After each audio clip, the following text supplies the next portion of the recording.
Menanggapi terdeteksinya buron Harun Masiku di Indonesia, peneliti Indonesia Corruption Watch menyebut ini jadi bentuk ketidakseriusan KPK untuk menangkap dan memproses Harun Masiku.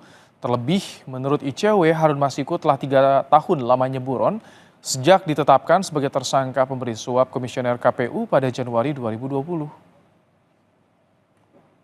Pernyataan dari kepolisian mengenai keberadaan mantan caleg Partai Demokrasi Indonesia Perjuangan Harun Masiku yang disinyalir berada di dalam negeri mengonfirmasi ketidakseriusan dan ketidakmauan KPK dalam bekerja menemukan, meringkus dan memproses hukum Harun Masiku. Perkara ini sudah terlalu lama, lebih dari 3 tahun sejak awal tahun 2020 yang lalu. Praktis sudah 3 tahun KPK tidak berhasil menemukan dan meringkus yang bersangkutan.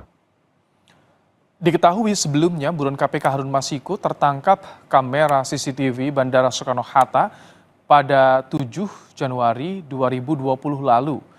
Harun diketahui tiba di Bandara Soekarno-Hatta pada 7 Januari 2020 lalu setelah sebelumnya sempat terbang ke Singapura pada 6 Januari 2020.